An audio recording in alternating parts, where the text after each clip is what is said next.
Bon. Allez, bon courage. Merci.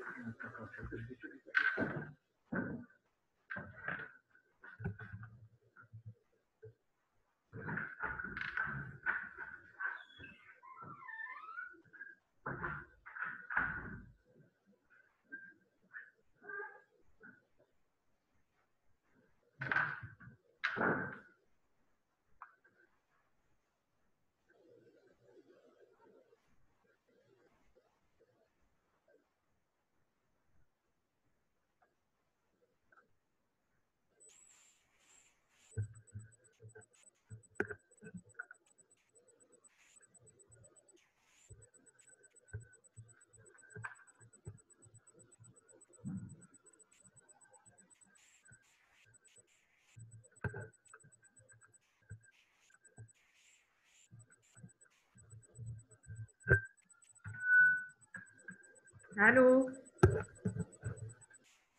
Oui, docteur. C'est bon? Vous m'entendez? Oui. Vous me voyez? Oui, on vous Oui, Hakim. On vous voit et on vous entend. On va démarrer.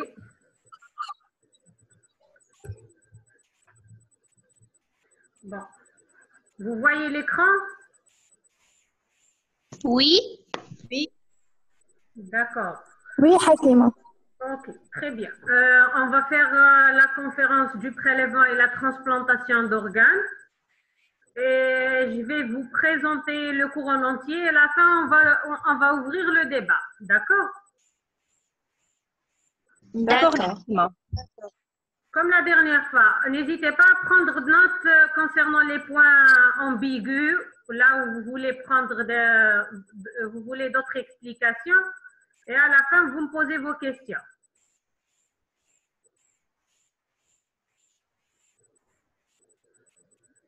Donc, concernant ce cours,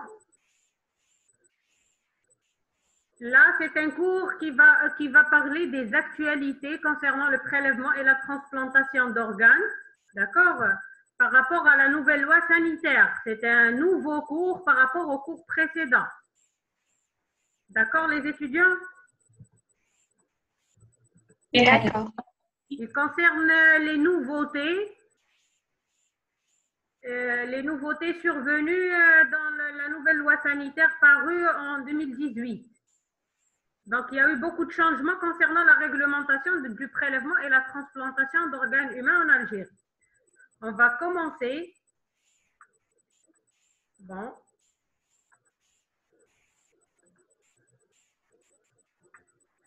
Donc là, c'est le plan. C'est pour avoir une idée concernant ce que vous allez voir avec moi. On va faire une introduction, des définitions, puis on va parler de la législation algérienne. Là, c'est l'historique de la législation algérienne. Et le chapitre 4, c'est le plus important. C'est les nouvelles dispositions relatives à la nouvelle loi sanitaire, je vous ai dit, de 2018. Et là, on va voir les principes généraux concernant le prélèvement et le don d'organes, les conditions du donneur vivant, le donneur décédé, les conditions concernant le receveur, les centres de prélèvement et de greffe et l'Agence nationale des greffes, l'ANG. L'Agence nationale des greffes, c'est une nouveauté. Hein? Et on va terminer par une conclusion. On démarre. Vous m'entendez? Oui. Oui. D'accord, très bien. Donc, en introduction par rapport au don et le prélèvement d'organes, donc la transplantation d'organes, bien sûr, constitue une solution médicale de choix, sans égal à un problème majeur de santé publique. On tombe dans des situations où un malade a besoin d'un organe pour pouvoir survivre. D'accord? Donc, en dehors de cette transplantation, la personne va mourir, elle va avoir une issue fatale. Elle permet à de nombreux patients de trouver une qualité de vie normale. Donc, c'est des personnes qui étaient dans un état grave, qui n'avait plus cette qualité de vie normale et qui nécessite en urgence une transplantation pour pouvoir regagner et avoir une qualité de vie normale. Les chiffres sont alarmants en Algérie. Donc, là, par rapport à la santé publique, la liste arrêtée, on a une liste arrêtée où il y a les demandes de transplantation d'organes pour les personnes nécessiteuses. Donc là, en Algérie, quand même, le nombre de demandes, il est assez important. La législation concernant donc le prélèvement et la transplantation d'organes en Algérie, elle est bien codifiée. Elle existe, elle est là. Bien sûr, elle a commencé avec l'ancienne loi sanitaire de 85 et à chaque fois, au fur et à mesure, il y a eu des rectificatifs, des plus au fil des années, jusqu'à la dernière loi sanitaire de 2018 où elle a bien déterminé les modalités de prélèvement et de transplantation d'organes concernant la personne vivante et concernant la personne décédée. Sur le plan éthique, bien sûr, lorsqu'on dit prélèvement et transplantation d'organes, il y a toujours une sensibilité. Mais là, normalement, l'opinion publique ou la population en général, elle adhère parfaitement parce que quand même, l'esprit humain évolue et la science évolue et on sait pertinemment que c'est la seule solution pour pouvoir sauver des personnes qui sont en danger de mort. Donc là, sur le plan éthique, normalement, il n'y a plus de problème, sauf quelques réticences par rapport aux dons d'organes à travers une personne décédée. Là, c'est un peu, on va dire, méticuleux. Sur le plan déontologique, bien sûr, sur le plan déontologique, là, c'est le traitement de choix. La transplantation et le don d'organes, c'est le traitement de choix pour sauver des vies humaines. Sur le plan religieux, je vous ai dit, par rapport aux donneurs vivants, il n'y a pas de problème. C'est le problème se poser par rapport aux donneurs décédés. Et là, le donneur décédé, bon, l'esprit humain en général, même si je vous pose la question, vous allez être du même avis que moi. Donc, si on vous dit est-ce que vous allez donner vos organes ou là, s'il y a une personne chère à vous qui décède et à travers laquelle on peut prélever des organes et on vous demande d'autorisation, au départ, vous allez être réticent. Et là, vous êtes des étudiants dans le corps médical. Vous savez très bien que c'est une nécessité et c'est la seule solution pour pouvoir sauver des vies. Si ça concerne des personnes, on va dire illettrées, des personnes, la population non cultivée, non instruite. Donc là, sur le plan religieux, il y a eu quand même une certaine réticence. Je vous ai dit, surtout concernant le prélèvement sur personnes décédées. Et là, il y a eu ce qu'on appelle une fatwa du Haut Conseil islamique algérien au 14 février 85, déjà en 85, avec l'apparition de la réglementation de 85 dans la loi sanitaire, c'est là où on a senti une réticence et il y a eu cette fatwa pour un peu stabiliser les esprits et pour dire que ce n'était pas quelque chose d'interdit dans notre religion de prélever les organes à travers une personne décédée. C'est pas quelque chose d'interdit ou là de haram de toucher le corps et de prélever ses organes pour pouvoir les transplanter sur une autre personne et lui permettre de survivre. Donc là, ça a dépoussiéré un peu la situation en disant que c'était autorisé, c'était halal. D'accord? Pour les définitions, vous êtes là? Oui, oui, on est là, docteur. D'accord. C'est juste pour vérifier parce qu'il y a des fois la connexion, elle est perturbée. Hein. Pour les définitions, donc on doit définir c'est quoi la greffe, c'est quoi l'organe, d'accord? La greffe, Donc, c'est la mise en place dans le corps humain d'un organe étranger qui lui est devenu nécessaire. Donc, on a organe et étranger. C'est un organe qui ne nous appartient pas. Nous, notre organe naturel, il est en défaillance et on a besoin de cet organe venant d'une autre personne, soit vivante, soit décédée. Ça, c'est la définition de la greffe. L'organe, c'est une partie du corps destinée, bien sûr, à remplir une fonction nécessaire à la vie. Ça, c'est l'organe, quelle que soit sa situation. On distingue dans les transplantations ce qu'on appelle l'autogreffe, l'allogreffe et la xénogreffe. L'autogreffe, lorsque le greffon vient ou la provient de nous-mêmes. Par exemple, la greffe osseuse. On prélève le fragment osseux, d'accord, de la crête, par exemple, de la crête iliaque pour pouvoir stabiliser une fracture communitive d'un os d'un membre. L'allogreffe ou homogreffe faite à partir d'un donneur, quel que soit le donneur. Ça, c'est l'allogreffe. La xénogreffe pratiquée entre deux organismes d'espèces différentes. Quand on dit espèces différentes, c'est l'homme et l'animal. D'accord? Troisièmement, c'est la législation algérienne. Je vous ai dit à l'introduction que la législation algérienne, elle a évolué au fur et à mesure des années. Donc, elle a commencé avec la loi sanitaire de 85. Et là, on a vu apparaître, immerger les premiers bourgeons de la réglementation concernant la transplantation d'organes. Et donc, c'était une première fois. Et la première, donc, il y avait des insuffisances concernant la réglementation. Elle ne cernait pas totalement toutes les, on va dire, les facettes de cette transplantation et prélèvement et transplantation d'organes. Et là, donc, le législateur algérien, à chaque fois, il ajoutait des décrets. À chaque fois, il ajoutait une loi complémentaire au fil des années. Vous allez voir la chronologie.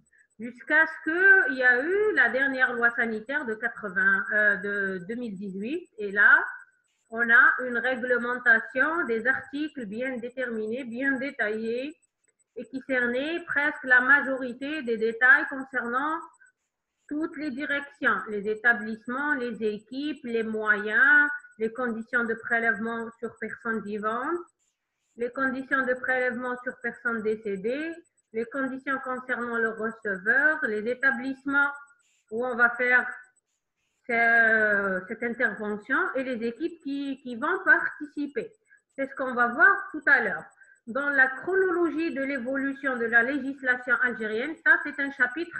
Vous allez sur le cours que je vous ai donné sur la plateforme, la chronologie, elle est détaillée, d'accord? C'est par décret. Oui. C'est tous les décrets.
Allô?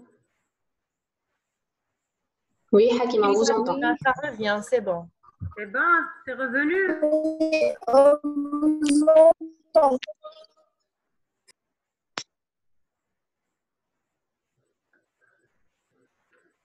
D'accord. Je vous ai dit que sur le cours du PDF que je vous ai donné, il y a les détails concernant la chronologie, cette chronologie de réglementation algérienne. Chaque décret, chaque loi apparue, vous avez le numéro, la date, et vous avez, on va dire, le point essentiel, le contenant, concernant le contenant. D'accord? Si vous voulez jeter un coup d'œil, il vous suffit de copier le numéro et la date et d'aller le chercher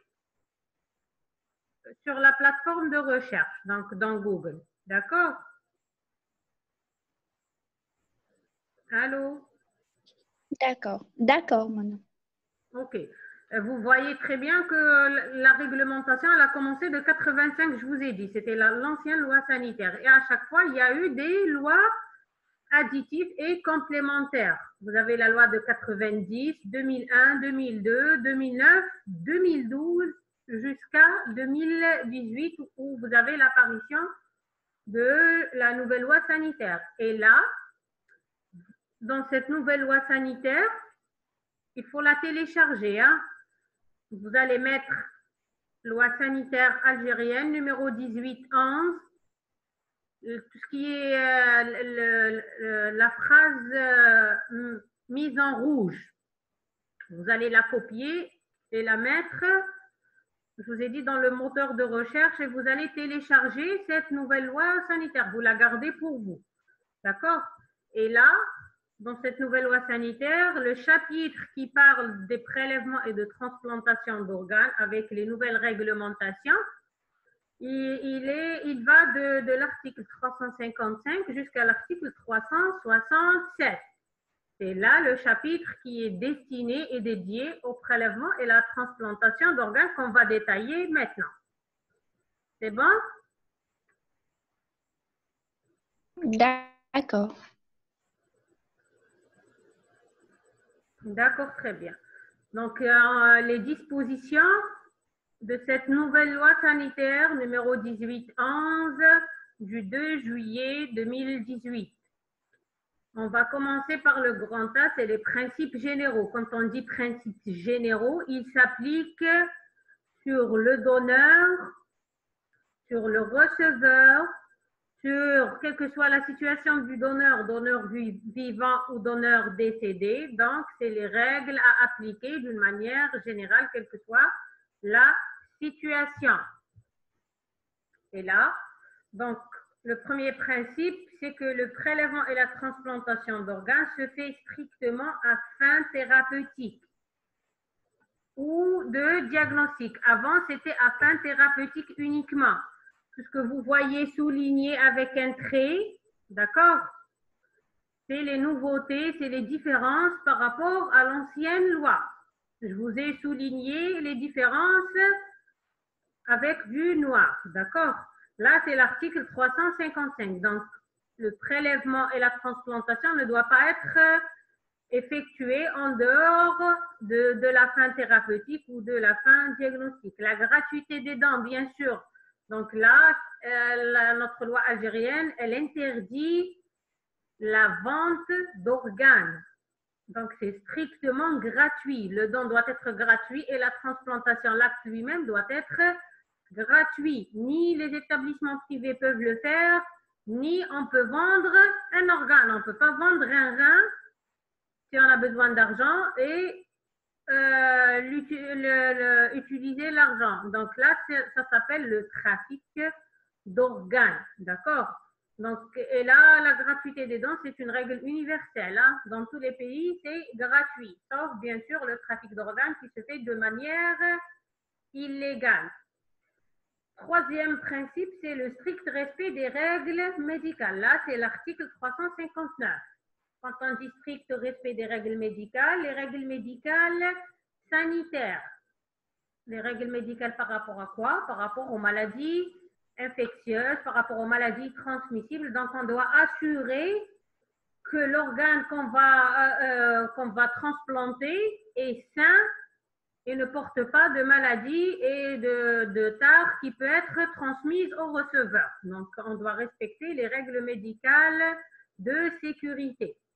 Quatrièmement, c'est l'absence de rémunération des actes de prélèvement et de greffe. Ça, c'est une nouveauté aussi.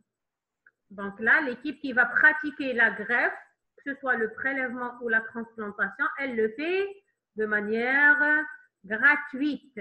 Elle ne perçoit pas de rémunération par rapport à ça.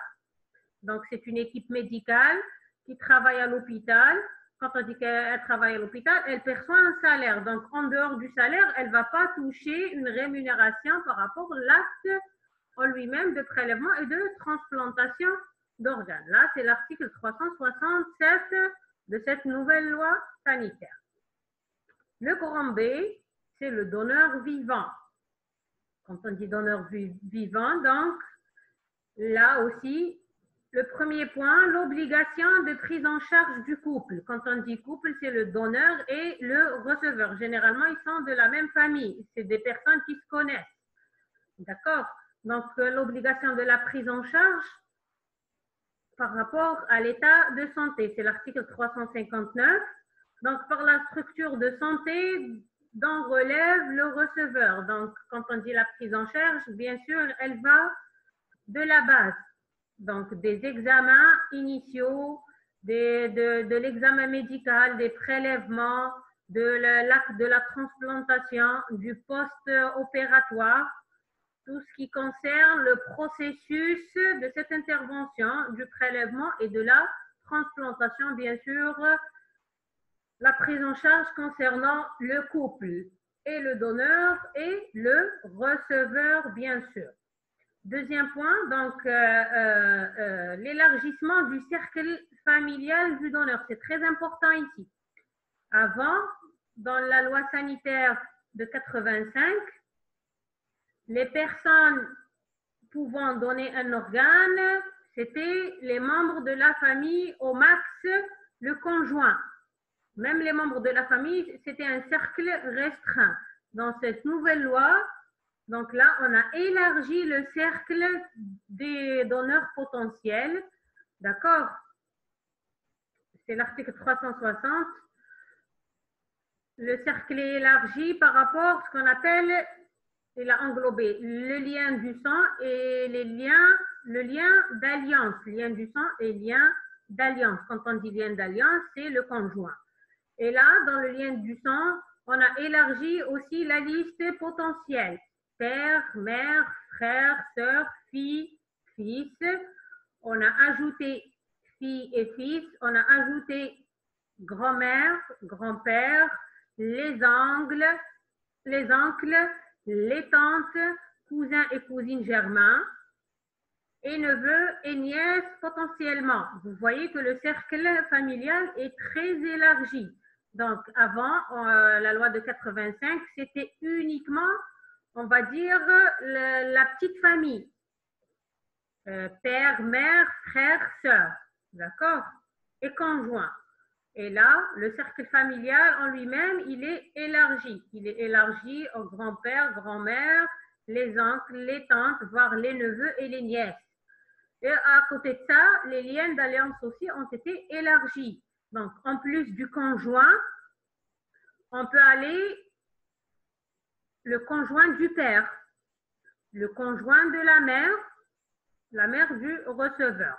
Donc, on a élargi aussi le cercle du lien d'alliance. C'est très important. C'est l'article 360. Troisièmement, l'instauration du don croisé. C'est très important aussi.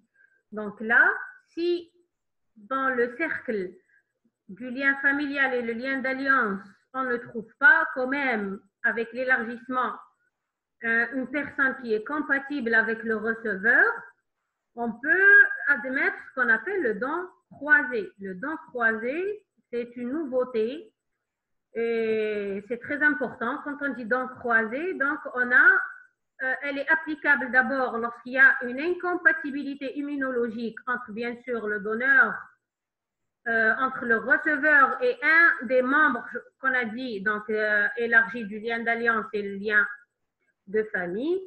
Et bien sûr là, le receveur où là, la personne va rester en attente.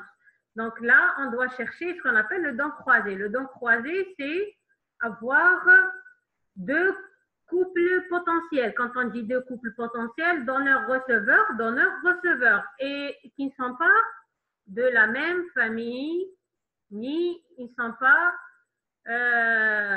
joints l'un à l'autre par les liens d'alliance.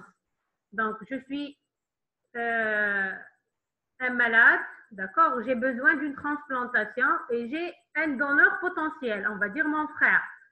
Et mon frère n'est pas compatible avec moi. Les autres membres de ma famille ne sont pas compatibles avec moi. Et en contrepartie, il y a un autre couple donneur-receveur qui ne sont pas aussi compatibles immunologiquement. Mais par hasard, le donneur de l'autre couple est compatible avec moi et vice-versa. C'est ça le don croisé.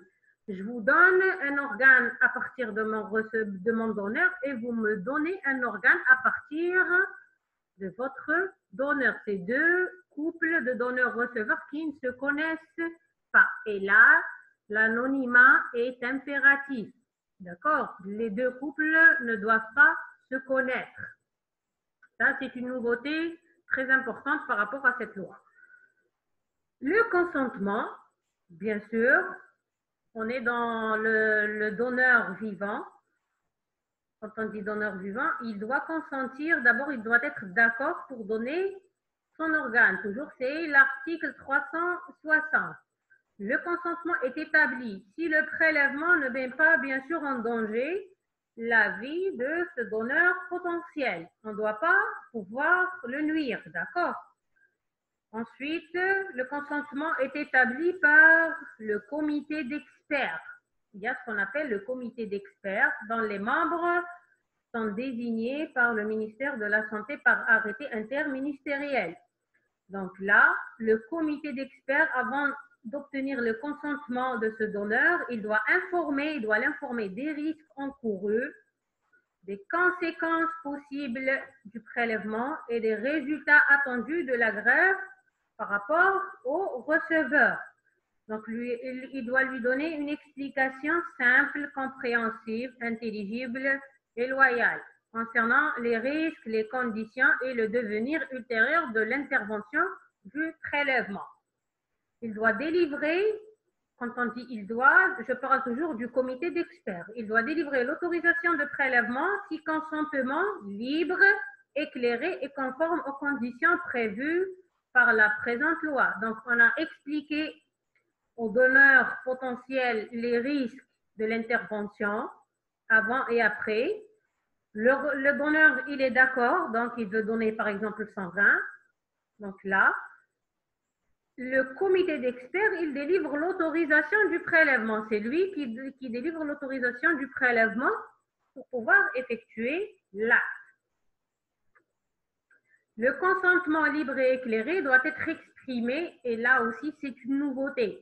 Avant, c'était le consentement était exprimé devant le directeur de l'établissement où on va effectuer l'acte. Dans cette nouvelle loi, non. Le consentement libre et éclairé doit être exprimé devant le président du tribunal territorialement compétent. Donc, le comité d'experts, donc il a délivré l'autorisation de prélèvement, d'accord? L'autorisation de prélèvement avec, bien sûr, ce donneur potentiel. Il va voir le président du tribunal territorial pour confirmer ce consentement devant le président, bien sûr, de ce tribunal. Donc là, la formalité, elle est devenue plus, on va dire, stricte. À tout moment, bien sûr, le donneur peut retirer son consentement sans justification. Donc, j'ai consenti, j'étais d'accord, on a fait le nécessaire, la paperasse et tout. Et après, j'ai eu peur.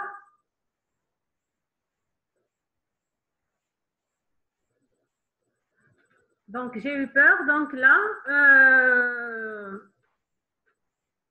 à tout moment, je peux retirer mon consentement. Je peux retirer mon consentement sans donner de justification. Allô? Oui, Hakima, on vous Oui. entend. الحكيمة l'écran ما كانش le diapo تاع الكور. Comme ils m'ont affiché qu'il me reste 10 minutes. Alors, c'est bizarre. Hein? Donc, on va accélérer un peu. Hein?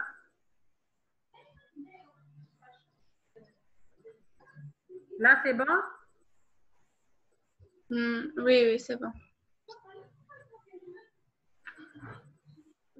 On continue. Le 5e point, donc aucun prélèvement d'organes ne peut être fait. Vous avez compris le consentement, c'est bon?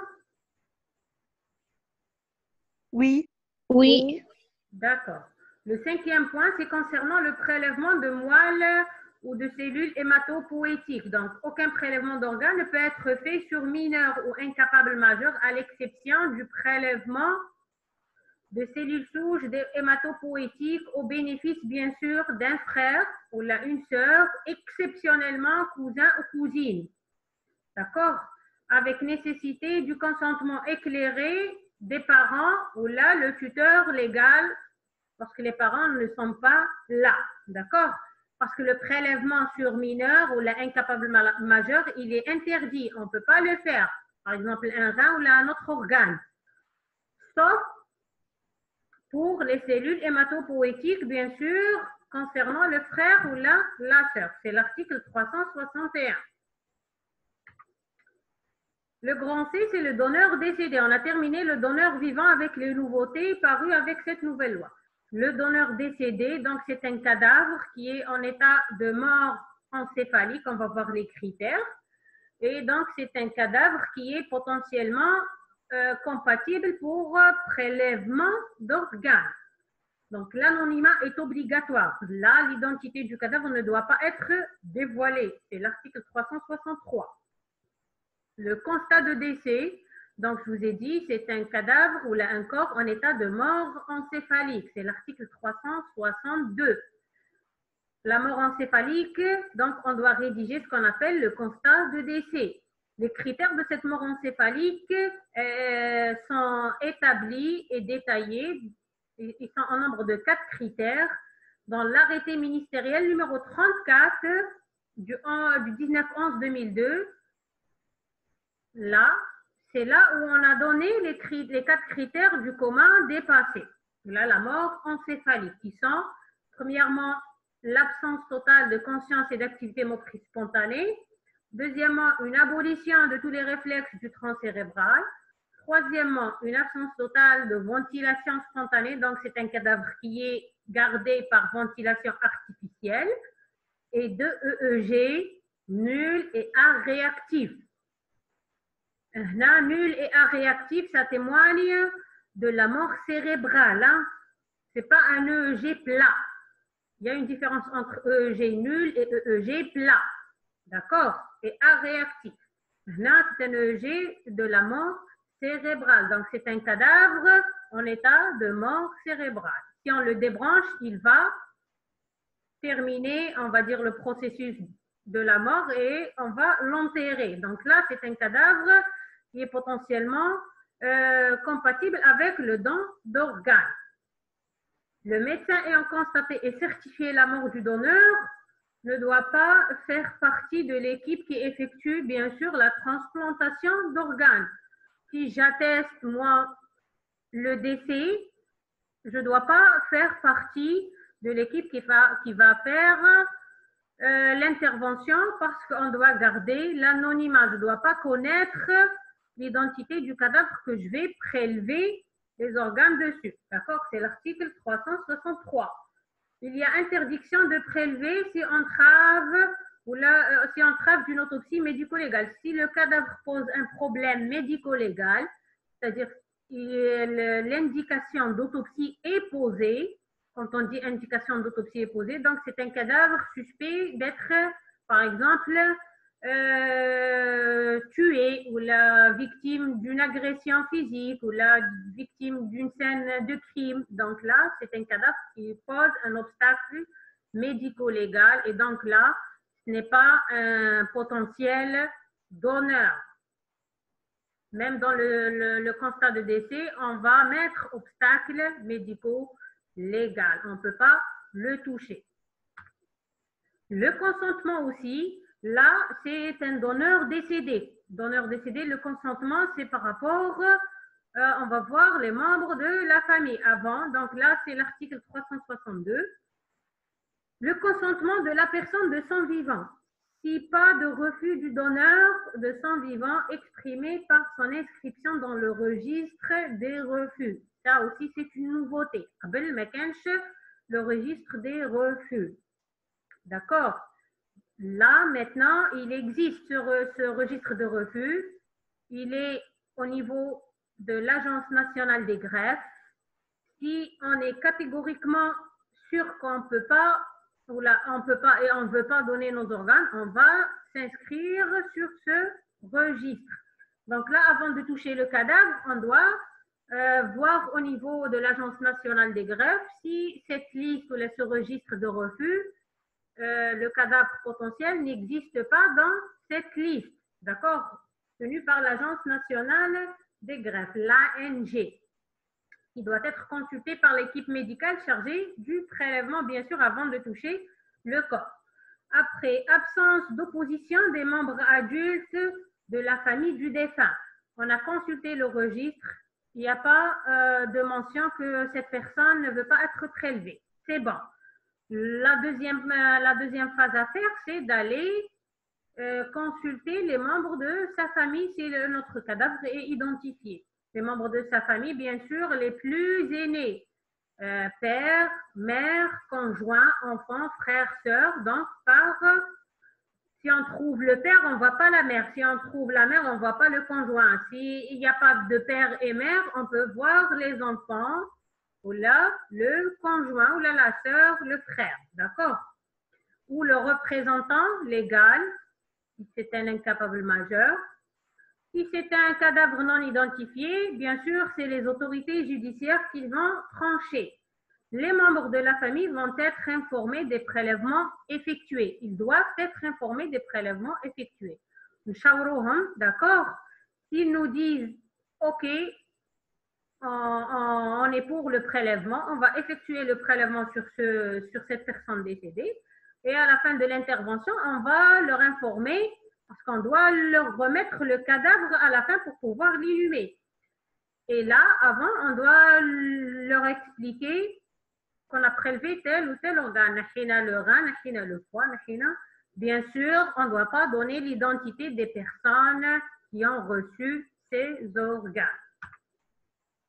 Les organes et tissus prélevés doivent être attribués uniquement aux patients inscrits sur la liste d'attente nationale. On a ce qu'on appelle la liste d'attente nationale. Donc, c'est les personnes nécessiteuses d'une transplantation d'organes. Ils sont inscrits par leur médecin au niveau de l'Agence nationale des greffes, d'accord? Et bien sûr, par ordre de gravité et par ordre d'inscription. Donc, c'est une liste. On a des organes disponibles. On va voir la liste et on va prendre du haut de la liste et on va attribuer les organes potentiels. Donc là, c'est l'article 365. Le grand D, c'est le receveur. La session va s'arrêter dans 1 minute.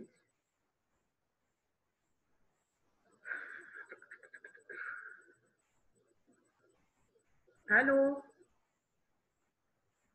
Oui, docteur. On continue rapidement et si ça se coupe, je vais essayer de voir comment je vais redémarrer la session. Hein? Ok. Oui. D'accord? Le receveur, c'est le grand D. Donc, le receveur, c'est la personne nécessiteuse, c'est le malade. C'est l'article 364. Elle est qualifiée comme receveur si c'est le seul moyen de préserver sa vie ou son intégrité physique. On a dit la première des choses. L'information par le médecin traitant des risques médicaux encourus.